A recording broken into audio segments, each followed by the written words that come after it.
Hello, hello. Welcome everybody to the Rich Casual Business Academy. It is brainstorm and brunch time. You might notice that we have a different background. Where are you calling in from today? I'm in Lake Arrowhead Lake Arrowhead. And what are you doing up in Lake Arrowhead? right now, sitting on the computer, vacationing. Sitting on the computer. So we are currently in Lake Arrowhead. Today we are going to be adventuring out onto a hike. And we are also going to just be checking out the local scenery. We are here to do content creation for a local Airbnb, as well as enjoy some family time. So, welcome again. I am one of your hosts, Rachel, with my co host, Eddie. And how is things going for you? I'm having allergies, but other than that, I'm doing good, just enjoying fresh air up here. Yes, it's definitely mountain air. The water is freezing, just even coming out of the faucet. It's definitely mountain spring waters. You definitely feel that. And allergies. So I think I think mine are from cleaning, and we've been doing a lot of spring cleaning at home, a lot of backyard. Eddie's been digging up the backyard. He's been taking down some pergolas and taking down some bougainvilleas and extremely busy in the backyard. And so that's where I know mine are coming from. But what's a tip that you do when you have allergies? Do you run straight to get some Benadryl or some allergy medicine? What was your um, go-to for your allergies? Well, I like to keep it all natural, so I'm going for like honey, I'm going for like lemon, any type of herbal tea. I'm not the biggest drug user, whether that's over the counter or your neighborhood guy, but for Over the me it's gonna counter. yeah, right. For me, it's definitely going to be some kind of natural remedy. Yes. And so wild honey, you guys, local to the area that you're at is definitely the honey that you want to get. Not just, honey that's manufactured in a facility, but honey that is local to the area that you are at. So let's get right in today's call. What is today's topic? What is the conversation about today? Yeah, so today we're going to be talking about credit, one of my favorite topics, specifically like managing your credit card. So we'll be talking about understanding credit, credit cards, and credit card statements. Awesome. So we've done a few calls, and if you go back, you're able to listen to any of the recordings that we've done.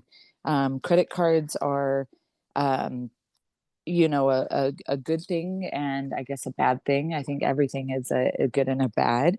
What would you say was your narrative or your understanding of credit cards growing up in childhood and into young adulthood and then into adulthood?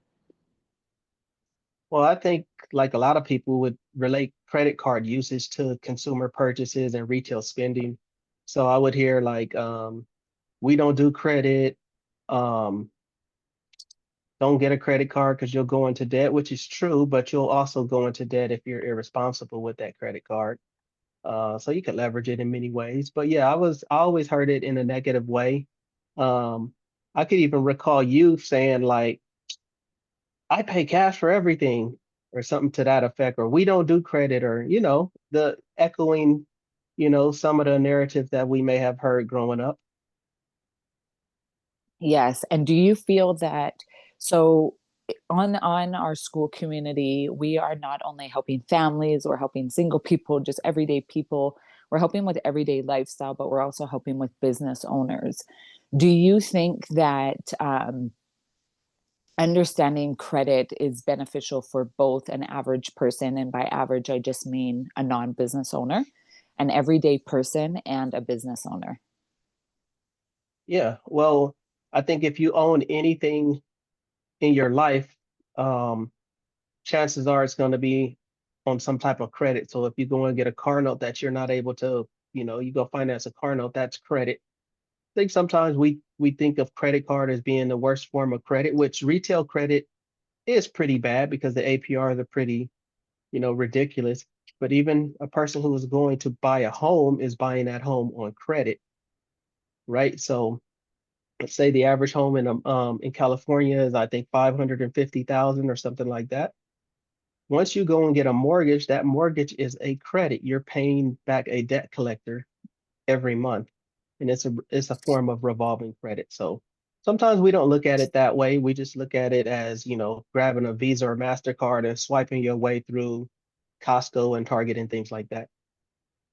Yeah, and I definitely suggest. I've actually had a few friends recently reach out to me and just share how grateful they were for the credit call that you did the last time because they were in positions where they weren't using credit. I think at some point they maybe had built bad credit or they just again their finances were in a difficult situation and they have now been able to get credit cards to build their credit. They're having good behaviors with the credit cards, and it's just really opening doors for them. So I think that, again, having these conversations is something that is so important, having the right conversations. Um, this is obviously for education and entertainment purposes only. It is of the opinion of Rich Casual LLC. And yeah, let's get right into it. What do you have to share with us today? Yeah, so I got my let's notebook. just you got your notebook. Okay, I got so my let's notebook. go ahead and just start off with what is credit? So credit is the ability to borrow money and access goods and services with the understanding that you're going to pay later. So credit could be in the form of me doing a service for you or accessing goods for you, Rachel, knowing that you're going to pay me. So even when your gardener comes over or your contractor and he comes and fixes your fence or your gate and you pay him on day two of the job, that's a form of credit, right? He's extending his service to you to get paid at a later date, meaning it's you're going to pay him in a couple of days or at the end of the day. Now, if we pay him upfront, that's not the same as credit, but Eddie comes over, tears down your backyard, digs it up on Saturday. The project takes 2 days. On Monday, he completes the project, hands you an invoice, and you pay him. That's a form of credit also. And those are one of the most original forms of credit that dates back, right? Date back to the early days before people had their, credit cards and all of that stuff. It also represents trust between two parties, the lender and the borrower. So that lender and the borrower can be whoever, like I just mentioned, it can be the homeowner and the contractor. Usually it's like a bank or a credit union. Sometimes it's a retail business, like I know Costco has a credit card and I'm pretty sure Target has a credit card. Anytime you go, I know for a fact Marshalls and TJ Maxx go and buy Rachel's candles or something. They're like, oh, would you like to save 10% by opening a Marshall's credit card? And then credit can also be extended by service providers. So even like your utilities, right? So you get 30 days of, utilities and then you pay at the end. That's a form of them extending you credit. So there's a couple types of credit we want to talk about. So revolving credit, you've heard of that before, Rach? Yes. Okay, so your revolving credit is like your credit card. So you pull out the credit card and you use it, and then you have a certain credit limit that you can borrow against, and then the amount to pay down in order to borrow again. Similar to like a line of credit. So a line of credit can be accessed for business and personal use. It's essentially a credit card. So you use that line of credit, say it's $10,000, our favorite number. You withdraw, let's say 5,000, have it transferred into your checking account. And as you pay it back, it refills back to that $10,000 limit. So lines of credit and credit cards are very similar products. You also have things like installment credit, which is like a fixed loan amount with scheduled payments. So like the principal, so like the balance on your mortgage is like an installment credit. Now, when you go and get a mortgage, you are extending a line of credit and you're scheduling monthly payments. And if you ever look at your loan statement, your mortgage statement, you'll notice that your mortgage stays the same, but the property taxes may fluctuate. So when you're getting a 30-year fixed mortgage, your payments are fixed for 30 years. That's your mortgage payments. But the property taxes can increase or decrease depending if you got overcharged or the different situations with that. Another example is like auto loans and student loans. Like auto loans, you go ahead and you take out, a fixed amount. And we're still talking about installment credit. We take out a fixed amount for our brand new Nissan Altima, and then you're going to get fixed payments for, whatever that term of the financing is, 6 years, 7 years, 3 years. And then lastly is open credit. So your open credit is like I mentioned, like utility bills, that's your gas, your electricity, that's your T-Mobile bill. And then the balance for that must be paid in full every month. Now, of course, there's going to be flexibility if you're, unable to pay the full amount every month. But typically on those type of forms of credit, we try to pay off the bill in full each time, which I encourage even with the other types of like revolving credit, pay off your bill in full every single month. So Rach, what credit products do you currently have? So credit products, I have a Chase Freedom Visa. I have a American Express Blue Card. I did have a Platinum. For me, it was not for my style of business. It was not the right card to have. At a certain point, it was. So right now I have those two, and then I also have, like you said, the Gardener. I guess that would be considered one. All of the utilities. So utilities that I have, that would be your cell phone.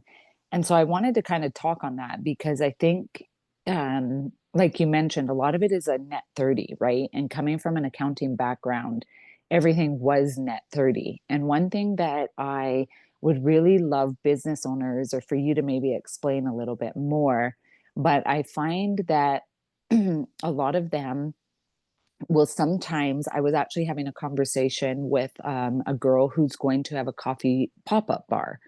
And it's basically a coffee shop that is mobile. She could go to parties and she has a cart or, I guess, a pop up coffee shop. And one thing that we were talking about is when you're using, let's say, your debit card, the money's coming out right away. And so working in an accounting office, everything was net 30. Like you said, it was a I guess a truth in lending. It was a trust. It was, I've done the work for you. I know that you have 30 days to pay me. In content creation, net 30 is very popular.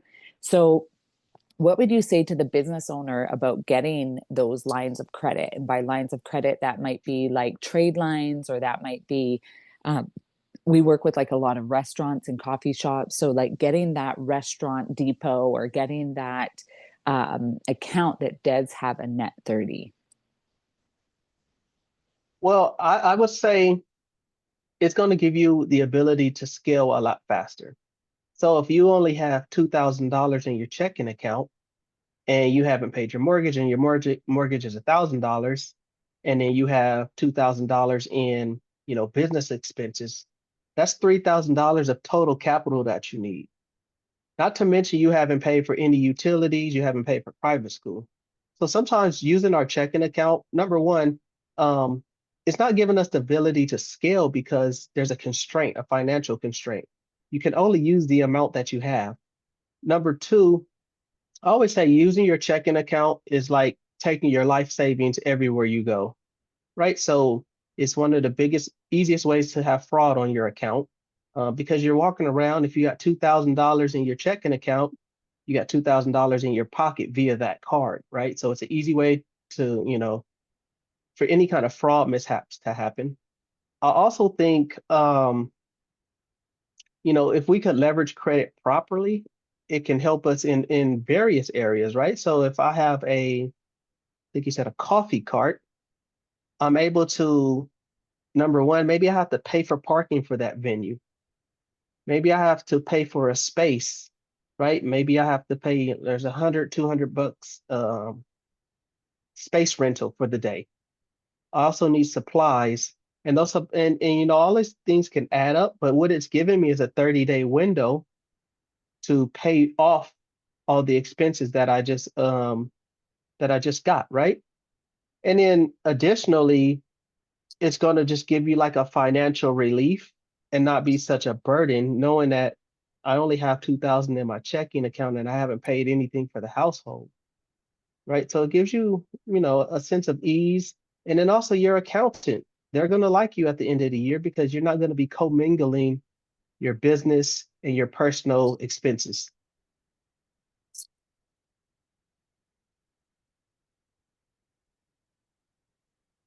Really good. All right, so moving on. Yeah, so moving on. So number one, if you guys want to write this down, is understanding credit. We talked about what types. We talked about revolving credit, open credit, installment credit, and why it matters. Our second topic, credit cards, what you need to know about them, right? So we all know it allows you to borrow money and purchase um, to make purchases up to a certain credit limit. Um, the goal is really to pay off that balance over time and in full, just so you can get the best experience with your credit score and that financial institution. And then also, a lot of people really don't understand is interest is charged on a daily basis. So if you have, you know, and I have a cool little calculator I can send you guys. I'll attach to this video. But if you have 30% APR, that's broken down over 365 days. So you may be getting charged, you know, let's say, for example, 75 cents on the dollar every day on your balance of the day, right? So it could add up to, you know, 30, 40 bucks a month or even higher. All right, so a couple key terms, you know, and then so if you're listening to this video, let me rewind a little. Grab your bank statement, pull out your bank statement and grab a highlighter or a pen because there are going to be some things that you want to highlight, you want to be aware of. Most people know exactly the due date. Okay, I know my due date is April 28th, and that's the only thing they know. But a couple things we want to pay attention to is our credit limit. So the credit limit is the maximum amount you can borrow on the card. So that could be $1,000, and you can charge up to $1,000. Your available credit remaining. So your available credit. So that's you got $1,000 limit, and you've charged up to 850. That means you have $150 available. Now I mentioned the APR, which is your annual percentage rate charged on unpaid balances. Now, the cool thing about a credit card is you get like, so there's 3 dates. There's your opening date, your closing date, and your due date. Now, between your statement closing date and due date, there's usually like a grace period in which, and during this time is when, you know, the credit card institution will report your utilization to the credit agencies. And that's usually, I want to say 2 weeks, maybe 3 weeks after the statement closing date that you get that grace period. Then there's also the minimum payment due. So your minimum payment is the smallest amount you can pay on the account to keep it in good standings. So a lot of times you'll see, you know, pay $40, and then you look on your bill and it says if you pay $40, your credit card balance will be paid off in 13 years. Now the reason for that, a lot of times when we're making a payment on our credit card and we're making a minimum payment, a percentage of that is going towards the interest. So maybe on a $40 payment, only $10 or $13 is going to the balance, the principal balance. And then of course, I would like for everyone on here to stay away from fees. So we have an annual fee. So like Rachel mentioned, she had an American Express Platinum. I know for a fact that one has an annual fee of $695. I know the blue card that she has a zero annual fee. So you want to get a card that is actually going to fit your usage case. Don't get caught in, dragged into, oh, I want this kind of card because makes me look like I got money. Or I had a client once who told me she wanted a black card. I want a black card. Can you help me get a black card? Well, if you know about American Express products, you typically have to have, a relationship with them and have a gold and a platinum. But also the black card has an initiation fee of $10,000, a $5,000 annual fee, and you have to be spending upwards of like, 2.5 million to get a black card. And I was making her aware of that. And I said, why do you want a black card? I mean, it looks cool, but to be honest, the platinum does exactly the same or does similar things. But I get it, right? Social media made her feel she needed the black card, make her feel a certain type of way. So always looking out for the annual fee when you're getting a card. Your late payment fee, usually 35, 40, $50. And this is when you fail to make the minimum payment after the due date. There's something about the late payment fee. Now, if you have it mid-late in 12 billing cycles, usually a year, you can usually call in and have them waive that fee, give you a one-time courtesy.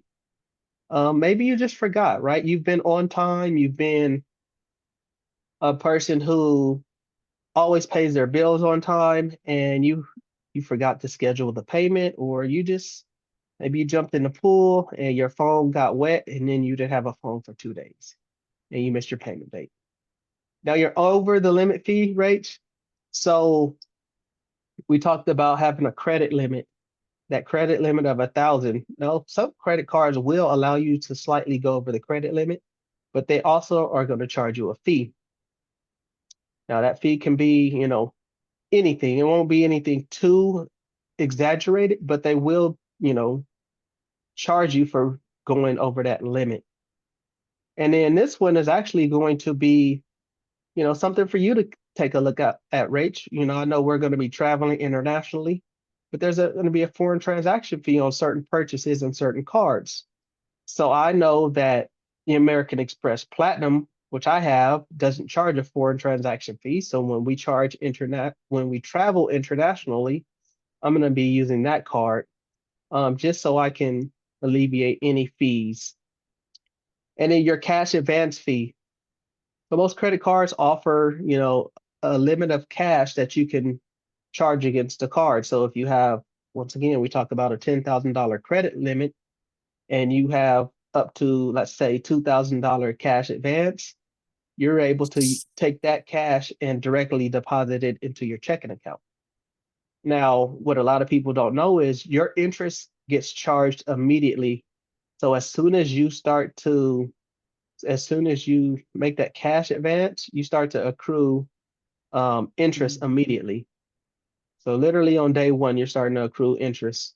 And cash advances can be up to 30%, sometimes higher.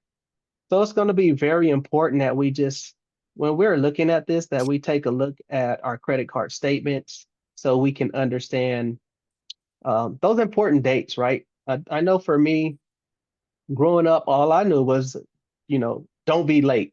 And I think that's one topic that a lot of parents, which by no default don't have the best financial literacy. Unless you went to school for finance or economics, you maybe don't know all of these topics. Um, but it's important to really, you know, look at your credit card statement. Also, you want to look for fraud and abuse. Maybe a company double charged you by mistake, Mm. right? So maybe they charge you for two iPhones and you only bought one.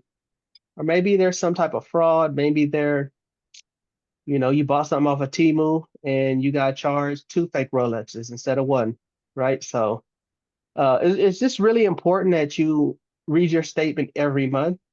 And then, it's not going to take a long time if you develop a system, right? You want to look for the purchases that you made in the previous 30-day billing cycle, which is going to be easy. You're going to be able to understand, you went to Target, you did this, you bought an Airbnb.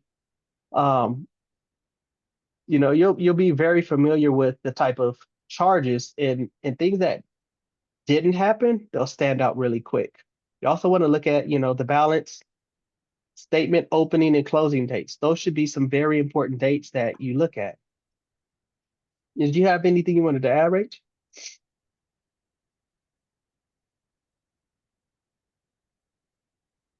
No, I've been taking notes, and you mentioned the foreign transaction fee. So recently, I have traveled internationally, and I did get a lot of foreign transaction fees. So I made sure to use my credit card so that and again, talking about that, I think on one of the purchases that I didn't use the credit card was that gas purchase that I've shared on a couple of our calls where they hold a certain amount and it's not until it clears their system that I paid $60 in gas. The charge was 179. But there were a lot of foreign transaction fees. So I think it's just again understanding your situation, like you mentioned, the foreign, if you are somebody that travels a lot, maybe you're traveling internationally, even though there's the 695 or there are fees for certain cards, it's just little things that you don't think to look into, like that, like a foreign transaction fee. So question. So you mentioned a couple really important dates. So you have your statement opening, your statement closing, and then your due date. Where do you find these dates? So I think the due date everybody would know because it's on your statement, but where do you find the opening and the closing dates? Yeah, so that's going to be on your statement also, usually at the top. So I'm actually looking at my statement right now. I'm on Chase. This is the Chase credit card account. And at the top is your current balance, pending charges is next, available credit, total credit limit. And then the next line says next closing date. So my next closing date is May 1st. So what that means is all the purchases that I made in the previous um, billing cycle, which is $196, if I pay that down to zero, then when the statement closes and Chase reports to the credit agencies, it'll minimize my utilization. So I may still have a balance, but what I'm doing is paying off the previous billing cycle. And that's so one thing I think that you mentioned was that's the habit you want to be in, right? It's the goal of using the credit and understanding the utilization is look at it as like a charge card, right? Like what you spend, pay off, what you spend, pay off. And so my question on that is we talk about like the utilization. I believe it's 20 to 30%. Is it? What's the percentage of that, the credit utilization? So yeah, it's usually 20 to 30. If you are a client of mine, I like for you to keep it under 10%, but something I do realize that's unrealistic for the average person. It takes a high level of discipline. Um, but yeah, kind of a general rule of thumb is less than 30%. So if you have $1,000, you don't want to exceed over 300 bucks of charges at a time. Well, not at a time, but carrying a balance over 300 bucks. Now, is it better for your credit score to, so let's say, for example, you mentioned you're talking about the $1,000, right? So you have $1,000. I use my credit card for my everyday expenses. I use it for my groceries. I use it for my utilities. I'm using my card and then I'm paying it. Is it better to then just clear it? You're paying 100% of it so that it's closed by the closing date. Are there certain things is it okay to leave 10% on there? Um, Obviously, the goal is to pay it off, but is there any numbers or I've heard things and I don't know if you could answer that for us, but I feel like there's so much information and sometimes too much information is not good information because it's like overload. But you'll sometimes hear make two payments a month because then it goes to your credit goes to the credit that you've made double payments. What are your thoughts on that? So making double payments will just make I mean, so when Chase reports to the credit agencies, they're not reporting Eddie made double payments. What they're reporting is Eddie's total balance is $1,000 and he has a balance of 300 bucks. So his credit utilization is 30%. They're reporting the balance and the amounts charged. They're not reporting Eddie made two payments, right? So they could care less if I made two or three payments. They want the payment, they want me to pay by at minimum the due date. Now, to be responsible, you want to pay off what you've charged in that previous billing cycle by the closing date. And I'll share my screen really quick. I wanted to show you something. It's one of my favorite illustrations.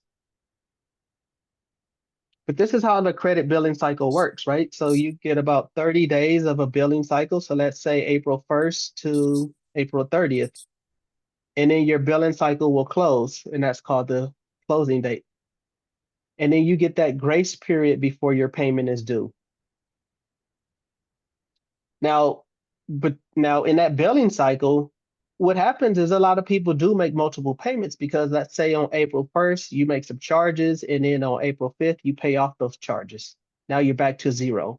And then on the 10th, you do some more charges, and then on the 14th, you pay them off. So you can make multiple payments. But when they're reporting to, the three credit agencies, they're not going to say, hey, Rachel Rachel is amazing. She made four payments within this billing cycle. No, what they're saying is by the statement closing date, Rachel had a zero balance.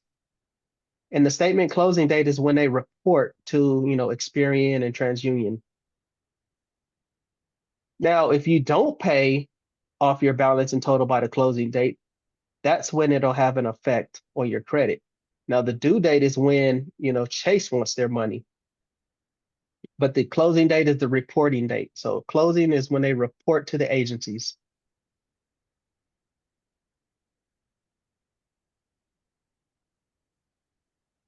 All right.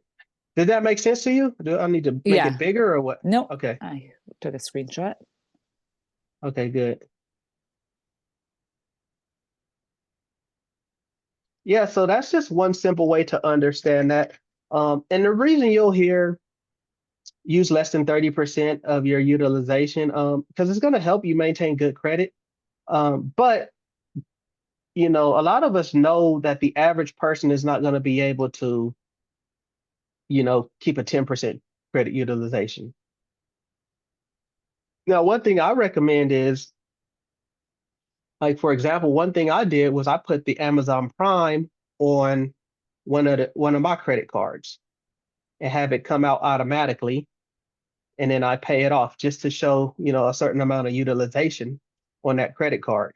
But now if you have a zero interest card for 18 months, it may make sense to carry a balance or do some things like that.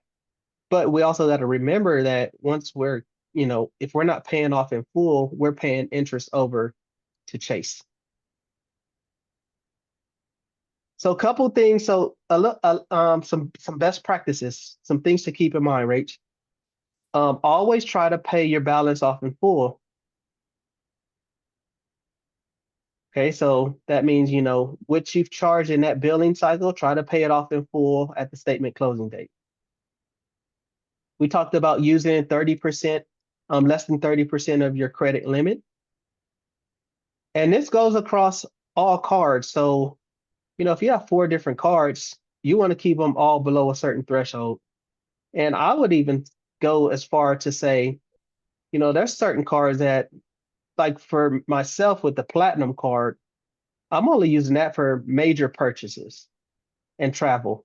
So I'm not necessarily using that one for um, everyday purchases. I'm pretty sure, and maybe you can attest to this, being with me. You've seen times where I've used it, and then you've seen times where you haven't seen that card in 3 or 4 months, and I maybe pull out the Chase card, or I got the American Express every day. So, what you really want to do with these credit products is you want to find what's going to be the best benefit for you. So, are you a person who is trying to earn cash back? Are you a miles driven person? Are you trying to play the miles game? And do those cards that you're currently using, are they the best for what your everyday purchases are? So me, for example, the platinum card gives me 1 point for every purchase, like in grocery stores, but it gives me 5 points for travel type things. So I'm not going to use that one to go to Trader Joe's. It doesn't make sense. Now I may use the Chase card. The Chase card is giving me 3 points for restaurants.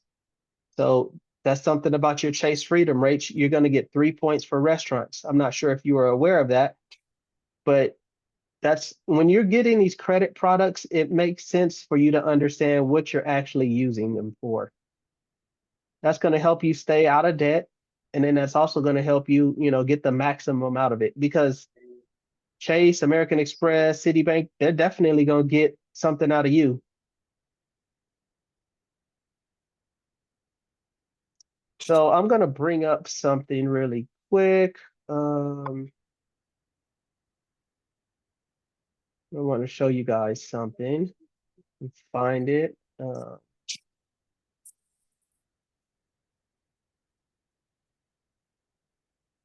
And then while I'm looking at that, so let's talk. We talked about the best practices, the benefits and usage. So obviously, the benefits of a credit card is to establish credit. You can earn cashbacks, travel perks in the form of points, which you can transfer. So I haven't bought a flight, I want to say, in the last maybe 3 years, 4 years, maybe. So I'm using my credit. I use my credit card for everything.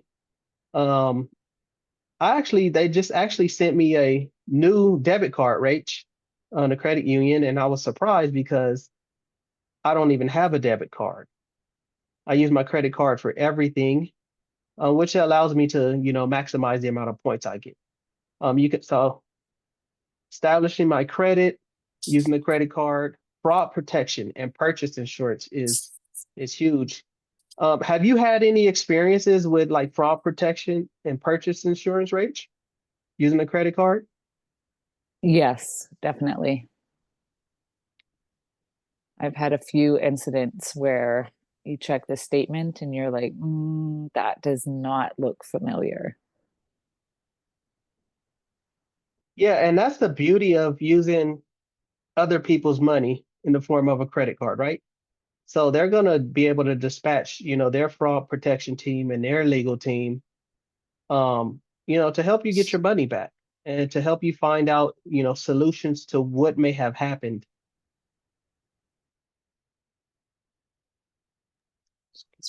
Let me see. I want to show you guys because you mentioned the Chase Freedom. I think you said Freedom, right? Yeah. Okay. Yeah. So what I want to do is show you some things to look out for on the Chase Freedom. So if I was a person who, was looking for getting a Chase Freedom card, a couple things that I would be looking for. Let me share my screen really quick.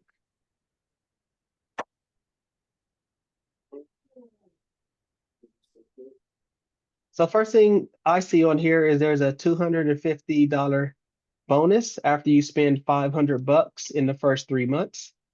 Now, when you're looking at these bonuses, these intro bonuses, you want to make sure that you can responsibly hit that threshold of spending 500 bucks in the first 3 months.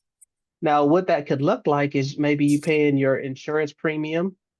Um, Maybe you already, spend 500 bucks a month on groceries, so you would easily hit that $250 bonus, earn that cash back. Another thing to look at, there's zero APR, I mean, zero annual fee. So we talked about the annual fee that these institutions charge for using their product.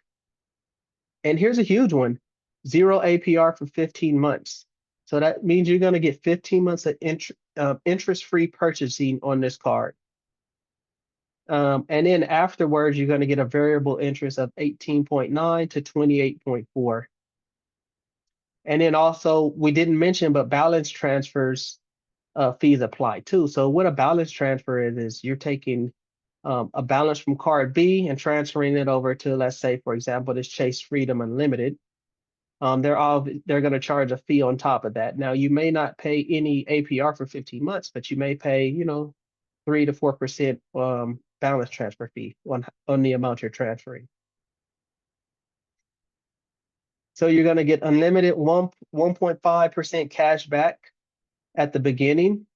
You're going to get 3% on drugstores, 5% on your travel, and 1.5 on all other purchases. No annual fee. Cashback rewards do not expire. And so this card, which I have also, this card is actually a good card to help you build your credit. So this is going to be something that maybe you get in addition to having another card that help you, speed up building your credit. How's your journey been with that, Rach, using the Chase Freedom Unlimited? I've really enjoyed it actually. So one thing I found is like you were saying, knowing what you're using it for. So um, using the points, a lot of the times I'm obviously not using it for miles, I'm using it for points. You can use it for like gift cards, you can use it to go, you can like pay yourself back, basically use the points to go towards the purchase. You can get, use it, apply it to your statement balance. So there's a lot of, but you do get a lot of points. Like you were saying, it's a lot of like, I think it's just really important, like you were saying, is like I just wrote my last note was make sure you understand what you're using it for. And if you know what you're using it for, then it'll make sense. So you as somebody who likes to travel, that likes to use their points for travel, making sure that and understanding, like knowing that the Amex Gold card is giving you higher percentages back for, let's say, eating out or your everyday purchases, whereas your Platinum card is giving you it more for travel. So I've really enjoyed the Chase Freedom. I actually wanted to look into getting I think it's the Sapphire. I would like to start rebuilding just the credit cards that I have. So I want to look into that one next. I know they have just a bunch of promos, and I think, like you said, so I did use it for the 500. I did get the $250 bonus, but I think it's important, like you said, are you responsible to, don't. I think sometimes like what I notice talking to people is it becomes like a game. Like you're like, oh, well, if I spend 500, I get 250, and then you go and you spend 500 and then you're like, wait, I got to pay off the other 250. Like you don't really, and um some conversations you and I have is, hey, there's this, because also what happens is not only can you get the bonus points, the person referring you can get the bonus points, but some of them are, a $10,000 spend over 3 months. Are you able to spend, like, not even are you able, where will you be spending 10 months over, or 10,000 over 3 months? And is that something you would typically do versus going like, oh, well, I want to get 200,000 bonus points, I'm going to spend 10,000, but that's not your spending style, or that's not your spending behavior. So I think just, the biggest note I took down is make sure you understand what you're using it for. Yeah, and trying to hit those, bonus points, you just want to, like you mentioned, you want to make sure that nothing is outside of your normal usage case, right? So if you're getting this credit card to get 50,000 points and $10,000 spend, and you go buy a diamond ring, which you weren't planning to buy, chances are you're going to have some trouble paying that back, or you're just taking on a debt that you didn't anticipate taking on and that you didn't really need. Now, like I said,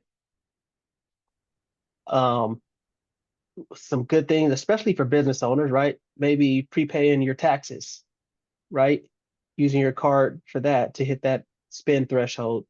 Maybe prepaying um, business vehicle insurance, which I've done in the past, right? So instead of paying 1 month, pay 6 months or pay the annual for it, which, yes, it's a little higher, but if you have, zero APR card and you're trying to aim for that intro bonus, you definitely knock that out. So you mentioned the Chase Preferred because I actually had this on my sheet. So the Chase Preferred actually has one of its best promotions in the last 5 years. I'm not sure if you knew that, Rach, but they are offering the Chase Preferred is offering 100,000 bonus points. And this is the personal one. I'm signed into my Chase account, but this is 100 bonus points with $3,000 spend in, I think it's 5,000 spend in 90 days. So for a person looking to purchase, or should I say, to get this card, some things we should be looking out for: $95 annual fee. So what that tells me is, and you also want to read the fine print because a lot of cards will charge you the $95 annual fee in your first billing cycle. So month one. So you'll apply for this card and get approved, and you'll have a $95 balance immediately. 3x on dining and 2x on travel. So if I compare this to the Amex Platinum has 1x on dining, but 5x on travel. So if I'm using this tells me that maybe I should be using this card, the Chase Sapphire Preferred, for dining. So if I'm a person who, dines a lot, I eat out, this would be a card that I would put in my, uh, this is a card that I would use for purchasing dinners. I'm going to lunch with, a friend. I'm going to bring this card instead of the platinum. Now like I'll admit the platinum looks cool, right? Like it's definitely a statement card, but we don't want to use that statement card just to look the part. Because if we can, accumulate points at a 3x for dining, it might be smarter to use the Chase Preferred. And the one thing I like to mention is you can actually transfer your points outside of the ecosystem, the Chase or the Amex ecosystem, directly into the airline. So that's what I did for your flight to Canada in, I think, December. I transferred Amex points directly to Air Canada and booked the flight that way. So that's another, and of course, that's obviously another call, um, another conversation. But you can always transfer your points outside of that ecosystem, which you typically get a better deal when you buy directly with the airline. So 100,000 points for $5,000 spend in a 90-day period. 3x on dining, including delivery services. So like, Uber Eats and DoorDash. 5x on travel purchases. Now, this is travel purchases through the Chase portal, and it excludes hotels. 2x on other travel. So if I book with Southwest, I'm going to get 2x. But if I book through the Chase travel portal, I'm going to get 5x. 3x on grocery purchases, excluding Target, Walmart, and Sam's Club and Costco. So if you're a person who is, I'm thinking everybody who watches this buys groceries. I know And that's you, for online example, Rach, purchases, right? online grocery purchases, yes. Yeah. So for you, it might make sense to find a card where you can maximize points um, for physical purchases. 3x on select streaming services, and then 1 point for everything else. And then, like we mentioned, $95 fee. I had got this in my inbox. That's my personal information. I'm not going to show you guys. And then so it says, for example, 100,000 points are worth 1250 towards travel. So I know 1250 could get you a nice little travel vacation somewhere. Maybe you haven't traveled anywhere recently. So yeah, a couple things you want to look at your lifestyle. If you're a person who has a large grocery bill, you might want to look at a card that offers some, good grocery benefits. So one thing I would do is I would type, I know that because I'm very familiar with the American Express ecosystem, but I know that the Amex Gold is a great card for groceries. You get 4x points on groceries. So let's go here. But also what comes with that is a $325 annual fee. And their annual fee is not Like I know with the Sapphire, like you said, the 95 is right away. Amex is not, right? I think the Sapphire is not right away, but what I was saying is some cards will charge you in the first billing cycle. Oh, okay. I'm not sure about that Sapphire, but let's use this one for example. You're going to get 4x points on restaurants.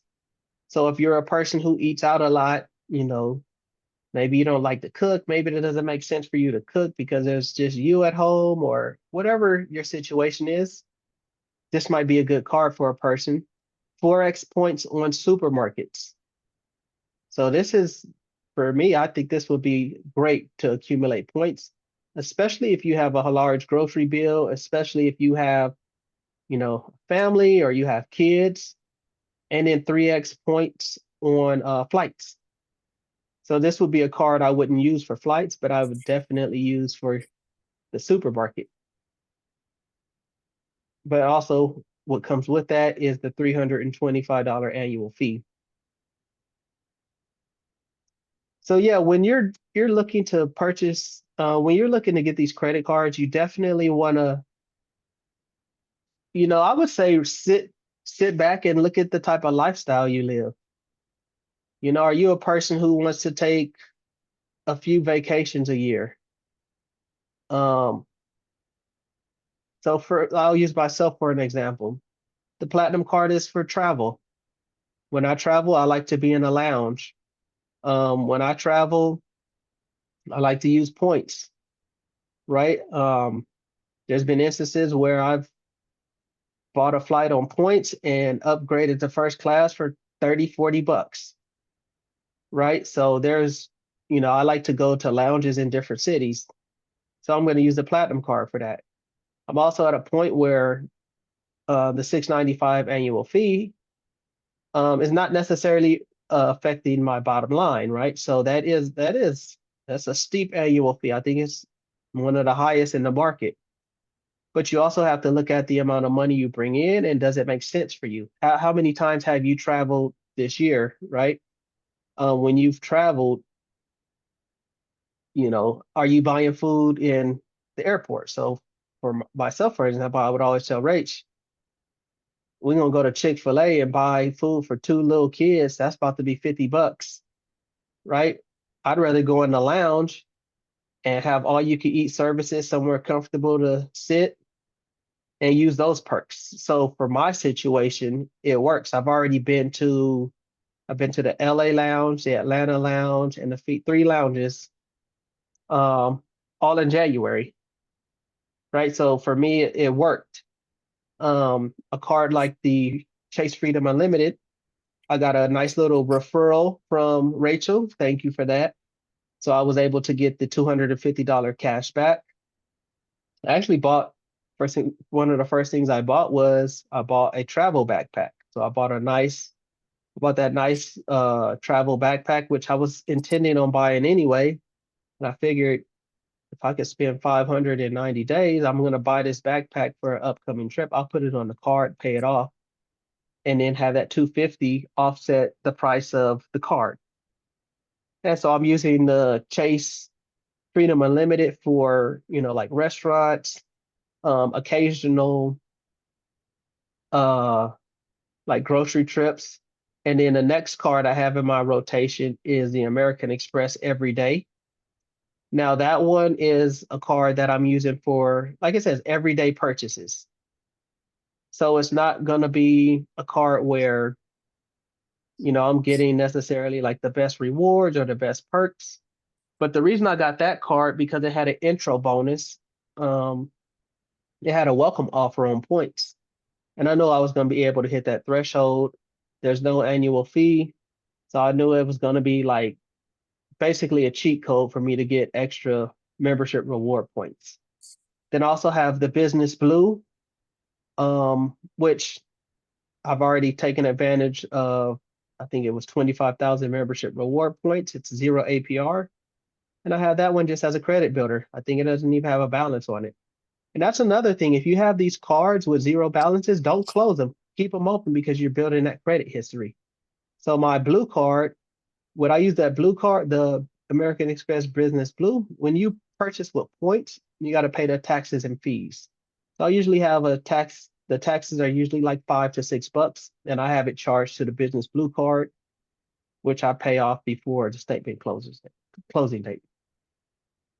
So any final thoughts, Rach?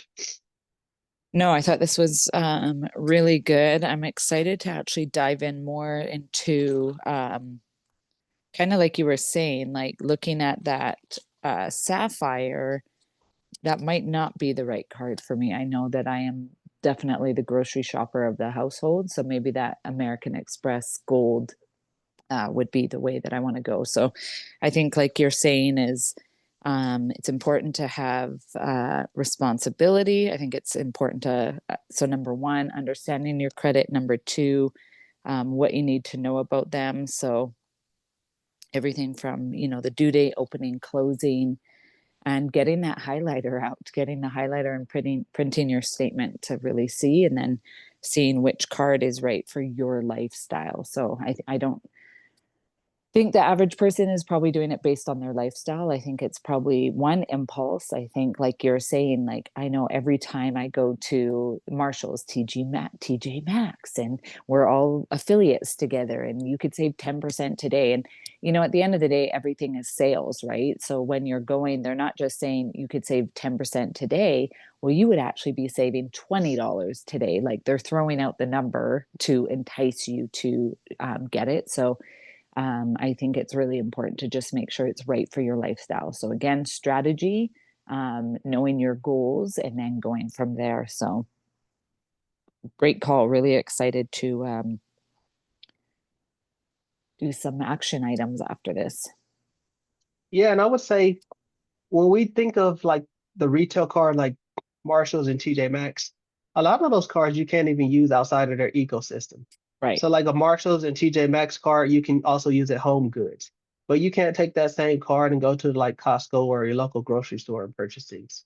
So sometimes you get locked into that. And I've seen so many videos where, and it's mostly women, they have, $8,000 Marshalls bill. And, like even I go into Marshalls and I'm looking at a lot of things I like, but I'm not necessarily like a shopper in that fashion where I could be there every day buying things.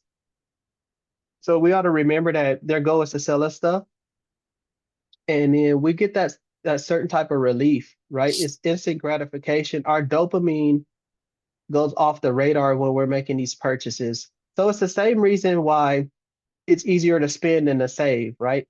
Because the dopamine hits we get when we purchase a product and physically have it in our hand versus saving or investing for the future and slowly watching it grow. So those are a couple things to keep in mind. Um, I don't think I have anything else. Do you want to close down the call, Rach? Yeah, awesome. That was great. Thank you again. So, thank you guys for tapping into Rich Casual Business Academy. Today we had our brainstorm and brunch. Today's topic was credit. We also have access, or you all have access to a school community. In there, we have everything from starting your business from the ground up, discovering your brand, your logo, your colors, your story, your who are you as a brand, everything up until business funding, business credits, how to write loans, how to write grant applications, everything that you need for your business needs. We also have live calls every Tuesday and Thursday that you guys can tap into. And of course, we're also available on social media platforms.